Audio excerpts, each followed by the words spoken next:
Salut de Paris, la ville lumière et de l'éternel amour. Je vous offre une nouvelle vidéo pour continuer le combat de la vie. Ô lecteurs, à cœur veillant, rien n'est impossible, chers amis.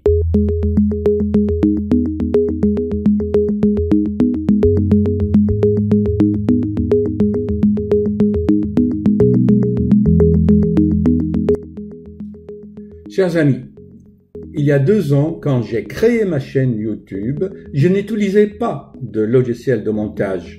J'ai filmé tout simplement l'écran de l'ordinateur. Devant le succès de mes vidéos, qui apportent beaucoup à cette humanité en pleine évolution, en pleine mutation, j'ai dû aller dans les Apple Store apprendre le montage. Alors, j'ai repris des anciennes vidéos qui sont toujours d'actualité et qui ont du succès. Je les ai enrichis et voici un cadeau encore pour vous, réédité et enrichi. Bonne vidéo, chers amis, et surtout, mettez en pratique. Merci. Et je fais ces vidéos pour partager avec vous mes réflexions, expériences vécues qui n'est pas ni dans les livres, ni dans les revues. Je vous transmets cette expérience avec beaucoup d'émotion parce que c'est la touche. Il y a des jours où il y a de l'inspiration, il y a des jours où on réfléchit. Et là, la semaine dernière, j'ai vu un article des avancées dans le traitement de la maladie d'Alzheimer. Tout le monde sait ce que c'est la maladie d'Alzheimer, dégénérescence par des plaques amyloïdes au niveau cérébral. C'est un événement catastrophique pour un être humain. Imaginez-vous si quelqu'un qui a un ordinateur, il a conscience qu'il a l'intelligence, qu'il veut exprimer cette intelligence, mais la machine est capouille. L'ordinateur, l'écran, il n'a pas d'écran. Il a le clavier, mais il n'a pas d'écran. Alors, cette notion d'écran est très importante parce que c'est l'écran de la conscience. Il y a plusieurs niveaux, plusieurs écrans. Je vous en avais parlé souvent. Voyez-vous, vous vous souvenez de mon image. Toujours ce schéma, le cerveau, le cervelet, et tout à fait en bas, le plexus solaire. Voilà, le plexus solaire qui est là, dans lequel il y a le noyau magnétique, que j'appelle le « je suis ». Il y en a qui l'appellent, en Inde, en Asie, il l'appelle l'œil de tigre, ou dans l'approche spirituelle, on appelle le germe, dans lequel il y a toutes les potentialités, on appelle le germe de l'esprit. Ensuite, il y a le cervelet et le cerveau. On va détailler petit à petit. Voyez-vous, ce soir, je vais vous proposer des séquences et vous allez voir comment on peut relayer les choses ensemble et la lumière va jaillir dans votre cerveau. Il y a 2000 ans, quelqu'un qui a cité l'histoire des vierges folles et des vierges sages. Les vierges sages, ils ont gardé l'huile dans la lampe et ils attendent le marié pour la noce. Ils ont veillé. Et les vierges, les 7 vierges folles, ils ont consommé l'huile qui est dans leur lampe et ils ont dit, bon, le jeune marié n'arrive pas. En fait, c'était Jésus qui expliquait la spiritualité à l'époque, il y a 2000 ans. Il n'avait pas d'ordinateur, il n'avait pas d'électricité pour lui expliquer ça. Donc c'était une histoire de lampe, de huile, d'attente, de fête et des joyeux. Donc voyez-vous, il y a la notion de l'attente, il y a la notion de consommer l'huile. L'huile, c'est quoi, à votre avis? C'est l'énergie. Aujourd'hui, on appelle ça l'électricité. Donc, un exemple, c'est une histoire qui a été citée par Jésus pour expliquer au peuple à l'époque, il y a 2000 ans. Récemment, et il a eu dans le message de grâce. Donc, je vous en parle souvent. Attention, je répète toujours, je ne suis pas religieux, je suis laïque, agnostique, scientifique. Seulement, j'essaie de faire la synthèse des choses. Dans le message de Graal, vraiment, celui qui veut comprendre le fonctionnement du cerveau et de l'esprit humain, ça sera bien de s'intéresser sans a priori. Et dans le message de Graal, il vous explique comment allait se passer le changement à venir dans le cerveau humain. Que actuellement le pont est détruit, qui est le cervelet, qui est tout ratatiné, il est repoussé en arrière, voyez-vous, il est repoussé en arrière par l'énorme monstre qui est l'intellect, le cerveau, avec son activité qui produit l'intellect, le mental, les pensées, ça pense tout le temps, et il est stimulé par les 5 sens. Stimulé par les 5 sens. le plaisir, le toucher, le goût, la vision, l'audition, la musique, l'alcool, le tabac, les 5 sens qui stimulent donc cet animal. Et bien sûr, il y a des rayonnements vers le plexus solaire. Donc, ce qui nous fait le fonctionnement suivant. Vous voyez donc, en dessous des diaphragmes, vous avez le plexus solaire avec le noyau magnétique, que personnellement j'appelle le noyau magnétique. En Inde, on appelle l'œil de tigre. Et pour l'approche spiritualiste, on appelle le germe d'esprit qui contient toutes les potentiels, en fait toutes les informations de la conscience collective.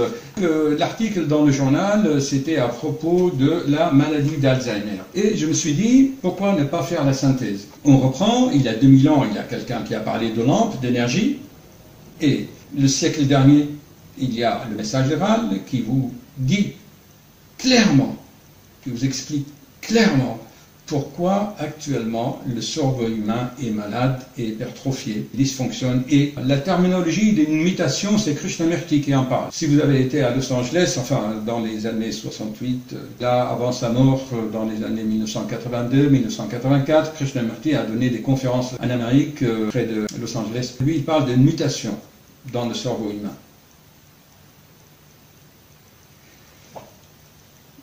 Cette mutation va se faire parce que le cervelet est en train de se développer. Ce n'est pas des paroles. Il y a les enfants indigos, on va chercher les enfants indigos, qui commencent à avoir un cervelet un peu plus développé de plus en plus. Alors que le cerveau, lui, il est tellement hypertrophié qu'il va attraper des maladies. Le virus Zika commence à se répandre. L'idée, c'est quoi dans cette vidéo? C'est que le cerveau a besoin des impulsions électromagnétiques que je vous avais expliqué dans une vidéo auparavant. C'était la vidéo, la prise de décision.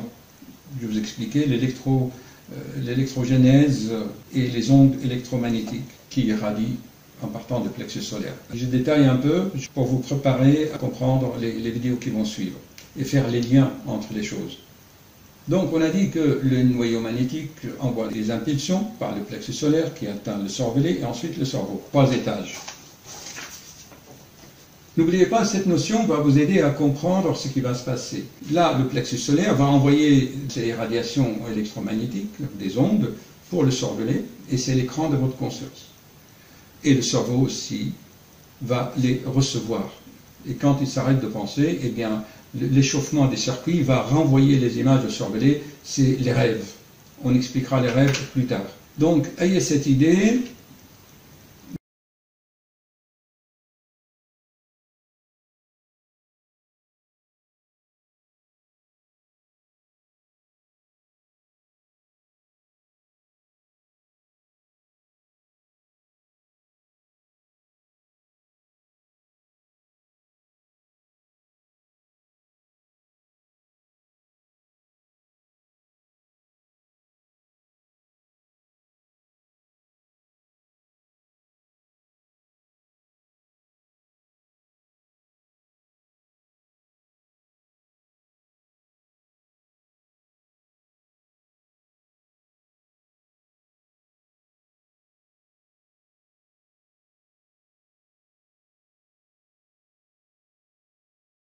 Le cerveau est maintenu et vivifié, si vous voulez, comme un muscle est vivifié par le nerf qui l'a fait travailler.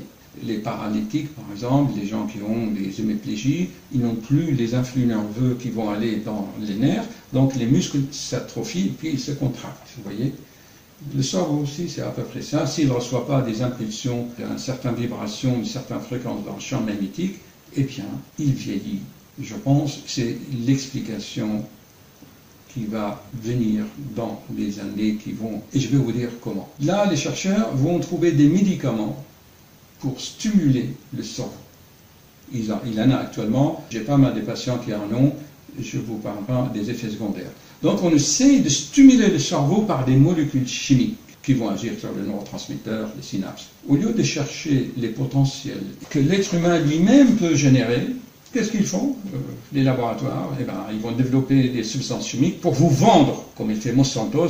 Monsanto, actuellement, avec Bayer, ils achètent les graines et ils veulent vendre Donc, on veut vous vendre des molécules pour stimuler le cerveau et, disons, vont lutter contre la maladie d'Alzheimer. Et puis, il y a d'autres chercheurs français plus intelligents, à mon avis. Ils ont trouvé une technique pour stimuler par un champ magnétique le cerveau de l'extérieur. Je suis extrêmement content que cela fait des années, depuis 20 ans, je répète dans des conférences publiques, qu'il y a un champ magnétique qui se propage à partir du plexus solaire et qui irradie pour maintenir le cerveau vivant. Regardez Krishnamurti à Los Angeles, à 80, je crois presque 90 ans, il donnait encore ses conférences extraordinaires sur le cerveau et il parle de cette mutation qui doit arriver et qui est en train d'arriver.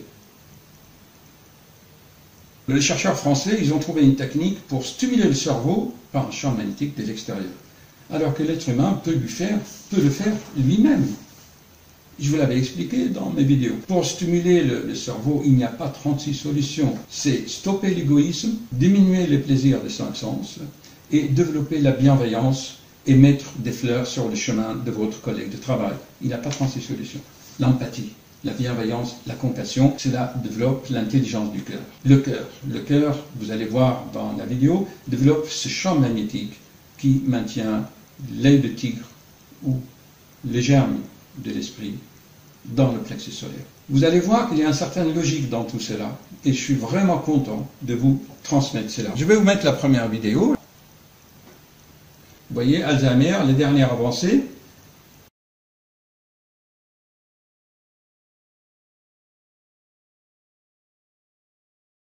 Notamment sur les cognitions et la fragilité de personnes souffrant de maladie d'Alzheimer, un stade léger à modéré. L'effet d'une stimulation dite par TDCS, stimulation transcrânienne.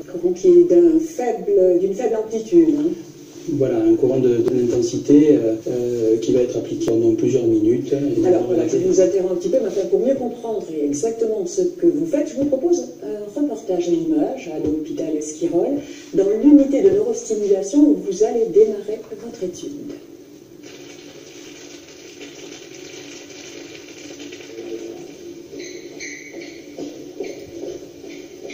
Donc nous allons faire une séance de stimulation par TDCS. Donc il s'agit d'une stimulation électrique de basse intensité qui se fait au moyen d'un casque, voyez, avec une batterie et des électrodes qu'on va placer sur différentes régions cérébrales. En ce qui vous concerne, ce sera les régions temporales.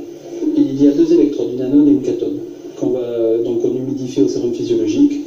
Donc on pose les électrodes en région temporale, des régions particulièrement touchées précoces de la maladie d'Alzheimer. On va utiliser que 2 électrodes, une anode et une cathode.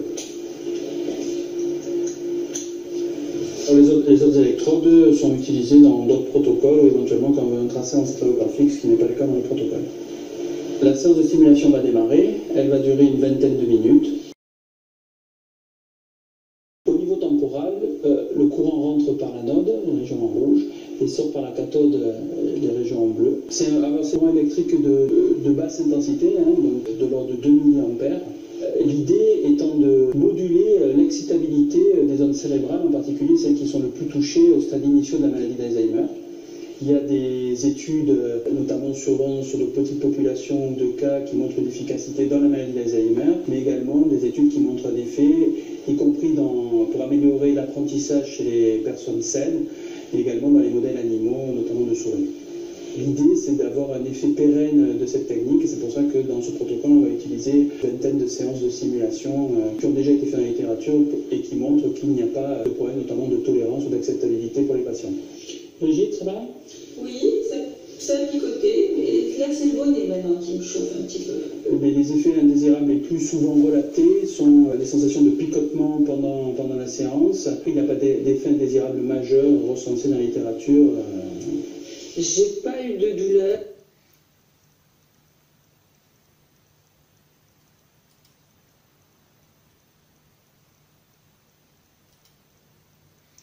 Vous avez vu, donc, ce n'est pas de l'hallucination, tout ce que je vous dis depuis des mois et des mois, le voilà, le cerveau est sensible au champ magnétique. Mais l'être humain, lui-même, il peut fabriquer ces champs. Je vous l'avais expliqué par la cohérence cardiaque, par le rythme respiratoire. Vous vous souvenez? Et ça, c'est sur le plan mécanique, par l'oxygénation. L'oxygène, ça fait fonctionner les cellules, ça augmente les potentiels. Et surtout, psychologiquement, par la bienveillance, tout simplement. Un simple sourire suffit pour développer cette intelligence du cœur. Je suis un cardiologue, ma mission est... C'est quoi ma mission sur cette planète? C'est de développer chez mes concitoyens, chez mes frères, chez mes amis, chez mes abonnés de YouTube, l'intelligence du cœur. Comment on développe l'intelligence du cœur? Il n'y a pas 36 solutions. L'empathie, la compassion, la bienveillance et ne pas faire à l'autre ce que tu ne veux pas qu'il te fasse. Regardez, actuellement, beaucoup de pays, certains pays n'ont plus de gouvernement, n'ont plus de police. Regardez en Venezuela, si quelqu'un vole, on le lynche dans la rue. Il n'a plus de gouvernement, pas assez de police. La Belgique, pas de gouvernement. Les gens, on va évoluer. Si on applique ces recommandations, on n'a plus besoin des ministres de police, il n'y aura plus d'attentats, il n'y aura plus de terrorisme, puisque tous, on sera des frères, on sera les amis de la Terre, Gaïa. Je vais vous montrer maintenant en image ces champs magnétiques. D'ailleurs, c'est un Américain qui les a mis. J'espère que je vais les retrouver. Ça s'appelle l'intelligence du cœur. Regardez comment ça fonctionne, les ondes que je vous explique depuis des mois. J'ai trouvé ces images magnifiques. Et dans justement le logiciel de cohérence cardiaque, vous vous souvenez? Mettez en pratique. Voyons, regardez. Ce que je vous explique ici, c'est l'intelligence cosmique, ou il l'appelle la conscience supérieure, il y en a qui l'appellent l'ange gardien, Dieu, la lumière, tout ce que vous voulez. Donc je regarde si ça fonctionne bien. Oui, l'être humain a des fils de lumière au-dessus de lui. Là, le message de grade d'Abdorchine, il vous dit bien qu'il y a des fils de lumière, des rayons de lumière sur la tête des êtres humains. Mais pour se connecter, il faut bien qu'il y ait la connexion vienne d'ici, du cœur, du champ magnétique du cœur, ici. Vous le voyez? Le cœur vibre avec quoi, à votre avis, chers amis? Il vibre avec l'amour, pas l'amour sensoriel. L'amour, c'est quoi? C'est faire ce qui est utile à l'autre, même s'il faut lui donner la fessée. Donc, pour se connecter, ben c'est simple, faire vibrer ici, monter la fréquence ici, pour se mettre en contact ici. Celui-là ne vient jamais vers vous. Ok? C'est à vous d'aller ici. Celui qui dit oui, mais il n'y a personne qui est revenu de là-haut. Mais pourquoi vous voulez qu'ils viennent? Ceux qui sont partis, ils sont très bien ici. Ce n'est pas à eux de revenir. C'est à toi d'aller te connecter. Et tu ne peux te connecter que par la pureté du cœur. Ayez le cœur pur. Les pensées pures, ça veut dire les pensées sans stimulation sensorielle, de plaisir, de joie maligne. Et voilà comment ça fonctionne. Je vais essayer de le faire partir. Information to the mind and brain, which in most cases we only use a small percentage of, because our ego choices overrides the intuitive suggestion. Access to our heart's intuition varies among people, yet we all have it. As we learn to slow down our mind and attune to our deeper heart feelings, our natural intuitive connection can occur. Intuition is like energetic gold. Intuitive insights often unfold more understanding of ourselves, others, issues, and life than years of accumulated knowledge. That's why the state of coherence is rapidly gaining interest. In this state, more and more people can benefit people, animals, and the environment. A growing body of scientific evidence suggests that when there is coherent group cooperation, it results in increased flow, effectiveness, and the potential for higher outcomes. It seems as though the group participants are not only in sync, but are communicating on an unseen energetic level. Our personal coherence can benefit our families, co-workers, friends, pets, and more, simply by our presence. From our research, we know that heart coherence is not an idle state. It reaches out, it influences and supports others in many beneficial ways. Scientific evidence provides support for a global field environment that connects all living systems and consciousness. Many scientists believe that a feedback loop exists between all humans and the Earth's energetic systems. We are working together with other initiatives to realize the increased effectiveness of collective intention and cooperation. There are growing numbers of organizations with tools and techniques that facilitate increased heart connection and collaboration with others. This evolves into a collective opening of the heart, which is a major step towards increasing social and global coherence. case study. IHM, through its Global Coherence Initiative project, is strategically placing 14 sensors around the world to measure the Earth's magnetic resonance. This global network will enable our scientific inquiry into the interconnections between the Earth's magnetic field and collective human emotions and behaviors. Science has shown that the Earth's magnetic field affects humans in profound ways, but our intention is to study how humans, as a collective, affect the Earth's magnetic field environment. Every individual's energy contributes to the global field environment, and each person's thoughts, emotions, and intentions affects the field. The first step in increasing the coherence of the field environment is for each individual to take responsibility for their own energy. We can do this by becoming more conscious of the thoughts, feelings, and attitudes. Voilà, chers amis, le boucle est bouclé. Il y a 2000 ans, il y a un messager divin qui a dit « Gardez votre huile, c'est-à-dire gardez votre énergie et attendez la fête », c'est-à-dire la fête qui va se passer, qui se passe actuellement depuis 2012. C'est la nouvelle mutation du cerveau. Ne gaspillez pas l'huile de vos lampes. Vous, les jeunes, c'est sûr, vous attendez cette mutation, chers amis, vous l'attendez, mais soyez patients. Mais je vous avais expliqué, pour se connecter à cette intelligence cosmique, il faut que vous partiez de la base de votre plexus. Si vous gaspillez cette énergie sexuellement et par les plaisirs, vous ne pouvez plus vous connecter à cette conscience et intelligence supérieure. D'où la schizophrénie, la dépression, la bipolarité, soi-disant, et les gens sont déprimés. Pourquoi? En France, on est déprimé, soi-disant qu'on est laïque, mais on a fait de la laïcité une religion contre toutes les religions. C'est une honte à la France de faire de telles choses, alors que le maire de Londres, c'est un musulman pakistanais. On ne peut jamais trouver ça en France. Mais chacun a ce qu'il mérite. Ce qu'on récolte, c'est qu'on sème. Allez, debout la France, soyez ouverts à cette nouvelle façon de voir les choses. Vous, les jeunes, je ne pratique pas le principe luciférien, dont Shakespeare en parle déjà depuis 400 ans. C'est que cette énergie vous est nécessaire. Soyez intelligents pour vous connecter, pour être en résonance avec ce cosmos, pour que notre planète avance toujours. Avance toujours. À bientôt. Excusez-moi pour la vidéo, donc je vais arrêter ça. Tac. Et je reviens ici.